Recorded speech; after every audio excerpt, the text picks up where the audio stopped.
Lembre-se dos seus livramentos, achando força nova contra a crise desse momento. Por David Wilkerson, 27 de dezembro de 2004. Como esquecemos rapidamente os grandes livramentos operados por Deus em nossas vidas. Como é fácil a gente tomar como certos os milagres que Ele operou em nosso passado. Porém, inúmeras vezes a Bíblia nos diz: lembre-se dos seus livramentos. Somos tão iguais aos discípulos. Eles não entenderam os milagres de Cristo quando Ele, de modo sobrenatural, alimentou milhares de pessoas com os poucos pães e peixes. Jesus operou esse milagre 2 vezes, alimentando 5.000 pessoas uma vez e uma multidão de 4.000 pessoas na outra. Contudo, poucos dias depois, os discípulos tinham removido esses acontecimentos da memória. Aconteceu quando Jesus os preveniu quanto ao fermento dos fariseus.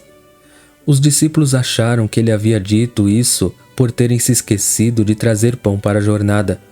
Mas Cristo lhes respondeu: não compreendeis ainda, nem vos lembrais dos 5 pães para 5.000 homens e de quantos cestos tomastes?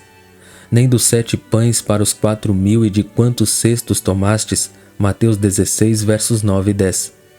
Segundo Marcos, Cristo ficou abismado com a rapidez com a qual os discípulos haviam esquecido seus incríveis atos. Jesus disse: ainda não considerastes nem compreendestes? Tendes o coração endurecido? Tendo olhos não vedes, e tendo ouvidos não ouves? Não vos lembrais de quando partiu 5 pães para os 5.000?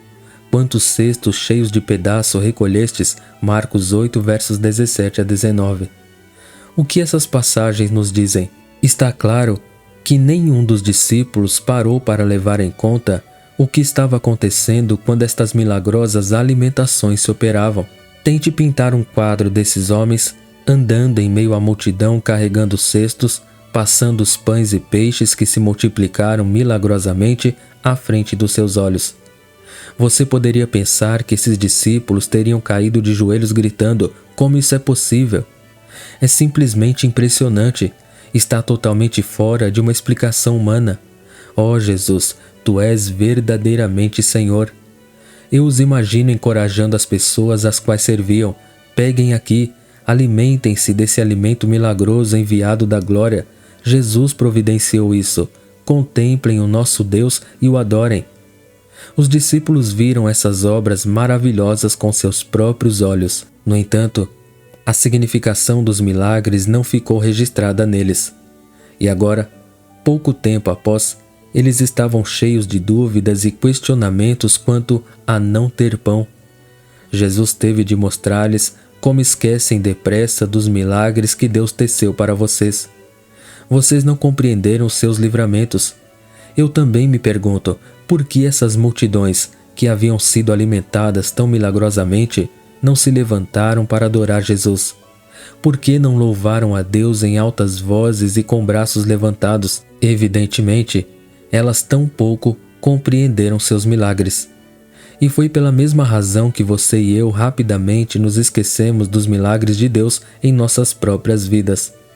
Os livramentos de ontem são rapidamente esquecidos em meio às crises de hoje. Do Gênesis ao Apocalipse, a palavra literalmente nos berra: lembre-se, lembre-se. Ao longo dos 2 testamentos lemos: lembre-se do poderoso braço do Senhor para realizar milagres em teu favor. Lembre-se de todos os livramentos passados. Preste atenção à exortação de Moisés a Israel após o milagre do Mar Vermelho. Disse Moisés ao povo: lembrai-vos deste mesmo dia em que saístes do Egito, da casa da servidão, pois com mão forte o Senhor vos tirou de lá. Quando teu filho amanhã te perguntar: que é isso? Responder-lhe-ás: o Senhor com mão forte nos tirou da casa da servidão. E isto será como sinal na tua mão e por frontais entre os teus olhos, porque o Senhor com mão forte nos tirou do Egito.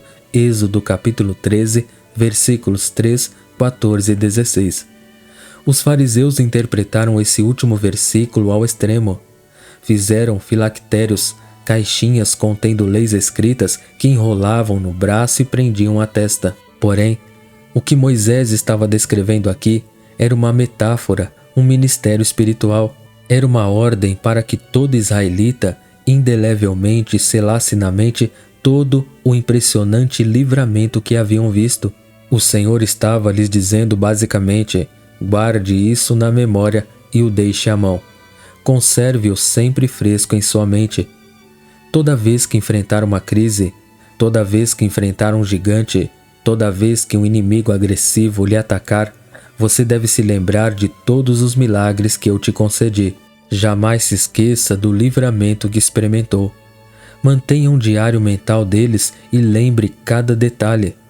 E aí se assegure de contar tudo aos seus filhos. Continue falando dos seus milagres de geração a geração. Isso edificará a tua fé e a fé de toda geração que vier. Ninguém viu maiores milagres de libertação que a geração de Moisés. Começou com as impressionantes 10 pragas que caíram sobre o Egito. Enxames de gafanhotos, invasões de rãs, rios se transformando em sangue, escuridão tão negra que podia ser apalpada. Todas essas coisas trouxeram caos e confusão sobre os egípcios. Contudo, durante todo esse tempo, Israel ficou seguro em seu acampamento, protegido de tudo. Estes mesmos israelitas viram uma nuvem de glória se colocar atrás deles, ocultando-os do exército do faraó que se aproximava. Viram o céu da noite se iluminar com uma coluna de fogo, aquecendo-os durante as noites frias do deserto. E viram o mar inteiro se abrindo à frente, formando altas muralhas de cada lado. Eles caminharam em meio a ondas que formavam paredes em terra seca. E no dia seguinte, Israel viu o exército do faraó destruído de forma sobrenatural, quando essas mesmas muralhas de água tombaram sobre seus perseguidores, eliminando-os. Que livramentos impressionantes Israel conheceu! Contudo, não compreenderam nenhum deles. Em verdade, logo os esqueceram. Como sabemos disso? Está registrado. Nossos pais no Egito não atentaram às tuas maravilhas. Não se lembraram da multidão das tuas misericórdias e foram rebeldes junto ao mar, o mar vermelho. Salmo 106, verso 7. Como Israel foi rebelde a Deus no mar vermelho? Ora, apenas 3 dias após o milagroso livramento, acusaram Deus de os ter levado ao deserto para que morressem de sede. Tornaram a tentar a Deus, agravaram o Santo de Israel. Não se lembraram do poder dele, nem do dia em que os resgatou do adversário, de como no Egito operou ele os seus sinais e os seus prodígios e converteu em sangue os rios deles, para que das suas correntes não bebessem. Salmo 78, versos 41 a 44. Cedo, porém, se esqueceram das suas obras e não lhe aguardaram os desígnios. Esqueceram-se de Deus, seu Salvador, que no Egito fizera coisas portentosas, maravilhas na terra de Cã, tremendos feitos no Mar Vermelho. Salmo 106, verso 13, versos 21 e 22. Exatamente aquilo que Moisés havia repreendido em Israel acabou acontecendo. Ele havia prevenido: tão somente guarda-te a ti mesmo e guarda bem a tua alma, que te não esqueças daquelas coisas que os teus olhos têm visto e se não apartem do teu coração todos os dias da tua vida, e as farás saber a teus filhos e aos filhos de teus filhos. Deuteronômio 4, verso 9. Vejo a mesma coisa acontecendo hoje na Igreja de Jesus Cristo. Somos ordenados pela palavra de Deus a nos vestirmos com os nossos livramentos. Devemos vesti-los todas as manhãs, assim como pomos nossas roupas. E devemos mantê-los à mão, sempre exibi-los diante dos olhos. E então lhe pergunto: quantas libertações milagrosas do passado você está vestindo agora mesmo? Você está mantendo vivos em sua mente os milagres que Deus lhe fez? Eles estão tão próximos, tão à mão que você poderia se levantar já e testificar de cada glorioso detalhe. Quando o Espírito Santo pôs esta questão em mim, fiquei atônito. Eu só consegui lembrar com alguns detalhes de uns poucos livramentos. Esqueci tantos. Eu tomei já como certos e garantidos muitos outros. Pior, eu não havia me lembrado deles na hora mais importante, quando enfrentava outras crises. A lembrança dos meus livramentos poderia ter alimentado minha fé durante tais provações. somos ordenados a contar aos nossos filhos e netos sobre todas as grandes coisas que Deus fez por nós. Até devemos ter isso escrito, um diário de nossos livramentos. Agora, por que esse mandamento de nos lembrarmos é tão importante? Primeiro, devemos nos lembrar dos livramentos passados para aumentar a nossa fé diante das lutas de agora. É para o nosso próprio benefício que Deus nos manda recordar. A lembrança de nossos livramentos passados nos ajuda a aumentar a fé diante do que estamos enfrentando no momento. Você está enfrentando uma crise? Você tem diante de si a ameaça gigante de um problema no lar, no trabalho, na família? A única maneira de se enfrentar um gigante é fazer como Davi fez. Lembre-se do leão e do urso. Foi assim que Davi pôde atacar Golias sem medo, lembrando-se da fidelidade de Deus para com ele nas crises anteriores. Explico. Quando Davi foi voluntário para lutar contra Golias, Saul disse a Davi: "Contra o filisteu não poderás ir para pelejar com ele."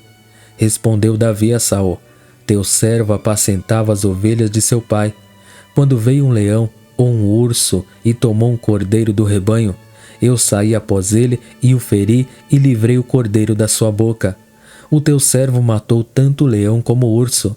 Este incircunciso filisteu será como um deles." 1 Samuel 17, versos 33 a 36. É possível que Davi tenha testificado a Saul: "Me lembro do tamanho do urso que me atacou.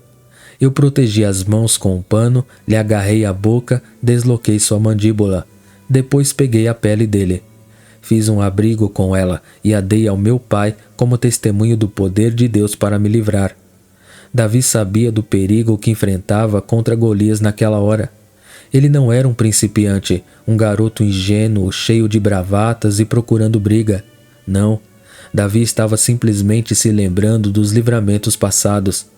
E agora ele olha o inimigo direto nos olhos e afirma: "O Senhor me livrou das garras do leão e das do urso. Ele me livrará das mãos deste filisteu." 1 Samuel 17, verso 37. Multidões dentre o povo de Deus hoje enfrentam gigantes por todos os lados. Porém, muitos se agacham com medo. Isso descreve você? Você já se esqueceu da vez em que esteve tão doente e próximo à morte, mas o Senhor o levantou? Lembra-se daquele desastre financeiro em que disse: "Acabou, estou falido", mas o Senhor lhe cuidou o tempo todo e o guardou até o dia de hoje? Veja esses relatos de provação vindos de pessoas que escreveram ao nosso ministério. Um casal de idosos sofre com o procedimento terrível de seu filho ministro. O jovem pastor deixa esposa e 2 filhos, abandonando o ministério para adotar a vida gay. Seus pais ficam arrasados, pensando especialmente no efeito disso sobre os netos.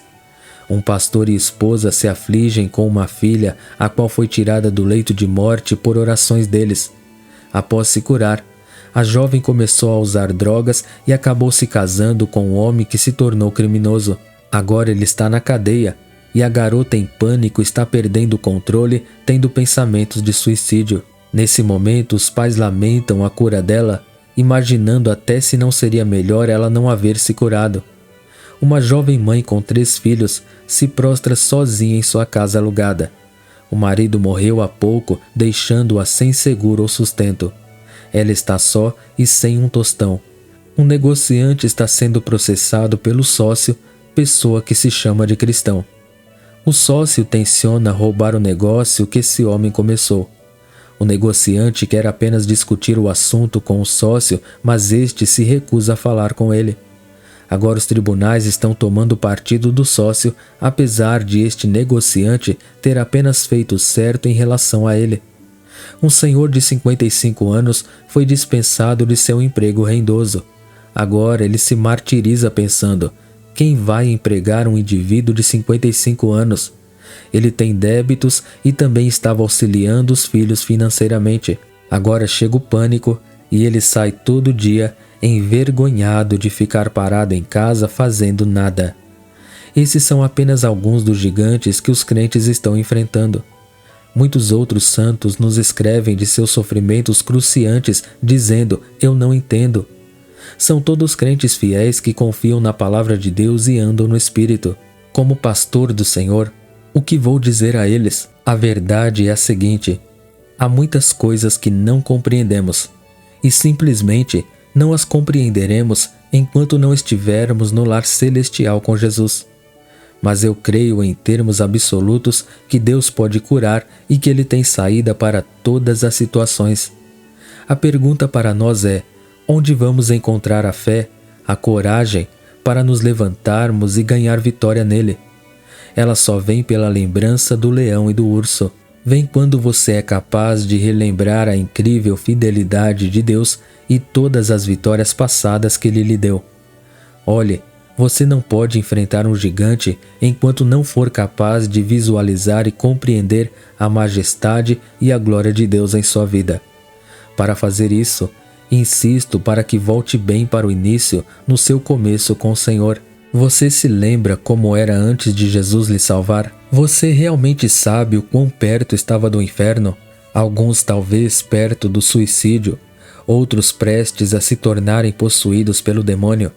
Lembra-se do milagre, da transformação que ocorreu, do livramento que lhe retirou do abismo em que estava. Você se lembra de como ficou livre de tentações crescentes, de armadilhas que o diabo lhe armou? Você chegou perto de desistir de tudo? Será que quase jogou tudo para cima? Será que ficou tão desencorajado, tão aniquilado, que achou ser inútil prosseguir junto ao Senhor? Lembre-se, o Espírito de Deus veio sobre ti. Você se arrependeu e Ele o atraiu de volta para si mesmo. O Senhor o desatou da armadilha do diabo naquela ocasião e em muitas outras. Pergunte-se: quantas preces desesperadas o Senhor lhe respondeu? Vou lhe oferecer uma maneira pela qual você pode transformar um gigante numa formiga. Se possível, pegue uma estrada interiorana à noite. Lá, olhe para a lua e para as milhões de estrelas. Então lembre do seu Criador Deus e de toda a obra de suas mãos. O astronauta Charlie Duck uma vez falou ao nosso grupo na igreja de Times Square. Comentou como estar numa cápsula minúscula a 448 mil quilômetros da Terra voando em direção à Lua. Quando a nave ficou de lado, alguém exclamou: "Olhem que vista incrível!" Era a Terra, suspensa maravilhosamente no espaço negro. Lá estava, gigantesca, a esfera brilhante, sustentada por nada.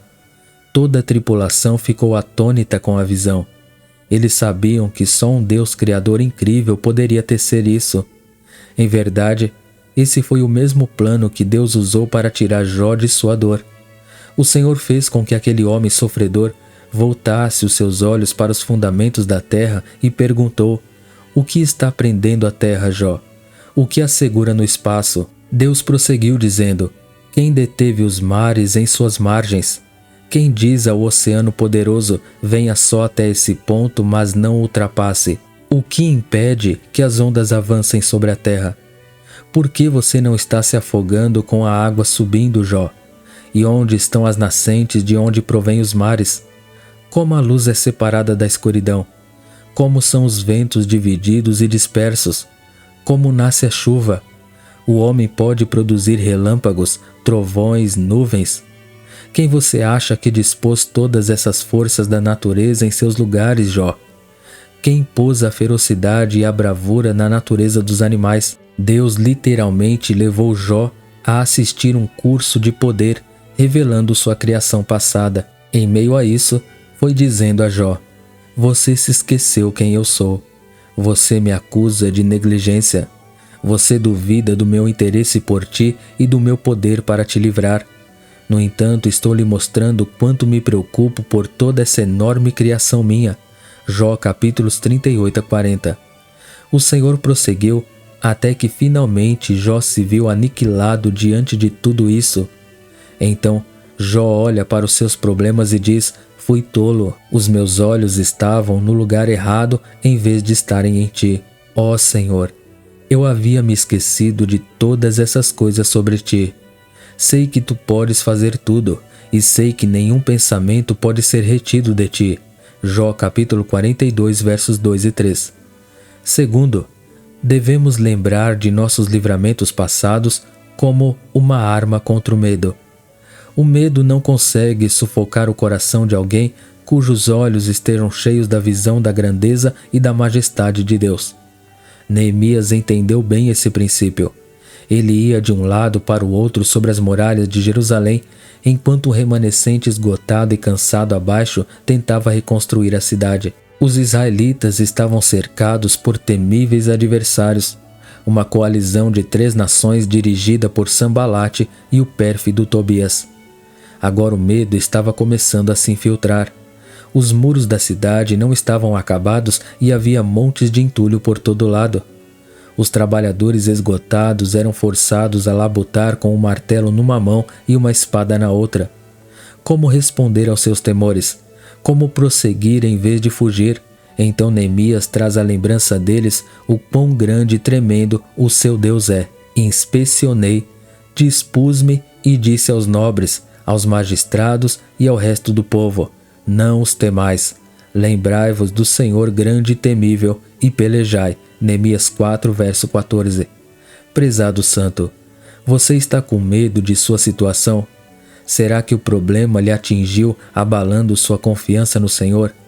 Se é assim, lembre o quão grande e temível o seu Deus é. Foi exatamente assim que Moisés tratou com o medo em seu grupo.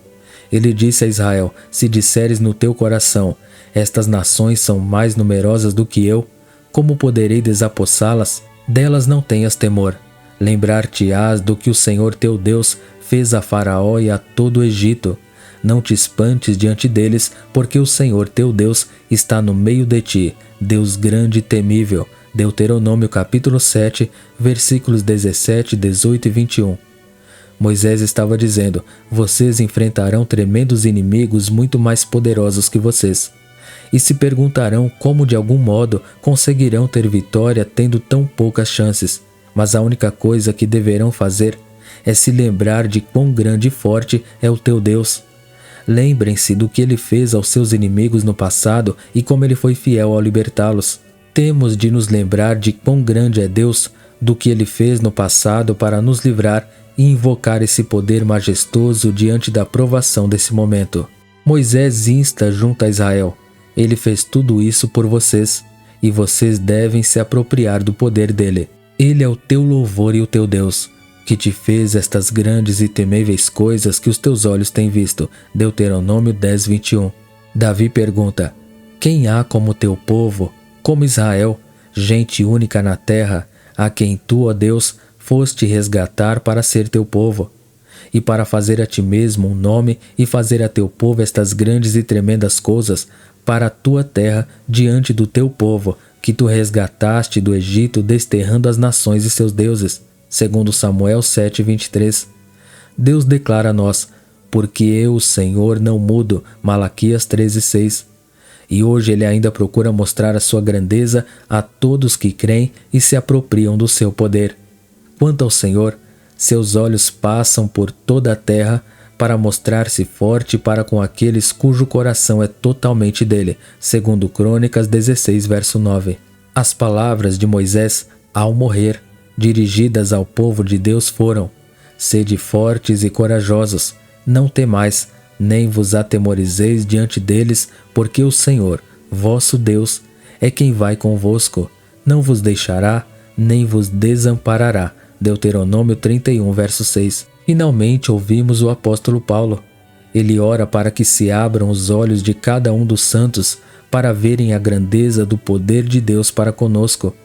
Que o Deus de nosso Senhor Jesus Cristo, o Pai da glória, vos conceda espírito de sabedoria e de revelação no pleno conhecimento dele, iluminados os olhos do vosso coração, para saberdes qual é a esperança do seu chamamento, qual a riqueza da glória da sua herança nos santos e qual a suprema grandeza do seu poder para com os que cremos, segundo a eficácia da força do seu poder. Efésios 1, 17 a 19. Dentre as coisas mais importantes que me lembro, a maior delas é a memória que compartilhamos toda semana à Santa Ceia. Nos recordamos da morte do Senhor, do maior de todos os milagres. O nosso Senhor Jesus Cristo conquistou a morte e hoje se mostra vitorioso sobre qualquer provação que você enfrente. E ainda mais, Ele está com você em sua aprovação. Insisto contigo, erga os olhos da dor e lembre das maravilhosas obras que Ele fez por você. Então terá uma visão da majestade e da glória do Deus que é o seu livramento. Amém. Deus abençoe a todos.